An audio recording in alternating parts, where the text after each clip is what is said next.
রিজিক বৃদ্ধির জন্য কিছু আমল আছে, তার মধ্যে শ্রেষ্ঠ আমল হচ্ছে নামাজ, এর সাথে চাষতের নামাজ পড়া। চাষত মানে সালাতুদ দুহা, এর আগে ইশরাকের নামাজ আছে। রিজিক বৃদ্ধির জন্য আত্মীয়তার সম্পর্ক বজায় রাখতে হয়, আত্মীয়তার সম্পর্ক বজায় রাখলে রিজিক প্রশস্ত হবে।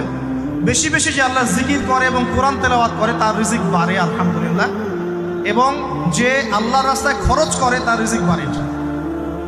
এই রিজিক বাড়ার কিছু পলিসি আছে। সবচেয়ে শ্রেষ্ঠটা হচ্ছে নামাজ, আল্লাহর জিকির তেলাওয়াত, এরপর আমলের মধ্যে আত্মীয়তার সম্পর্ক বজায় রাখে। নবীজি বলছেন কেউ যদি চায় যে তার রিজিকটা লম্বা হোক, হায়াতটা লম্বা হোক, সে যেন আত্মীয়তার সম্পর্ক বজায় রাখে। আত্মীয়তার সম্পর্ক এখন আস্তে আস্তে নষ্ট হয়ে যাচ্ছে না? খেয়াল করে দেখেন, আত্মীয়তার সম্পর্ক আপনি বজায় রাখবেন। মনে রাখবেন, আমি বারবার একটা কথা বলেছি আপনাদের ওয়াজ মাহফিলে, যে পৃথিবীতে যে কাজই করবেন আল্লাহর সন্তুষ্টির জন্য করবেন।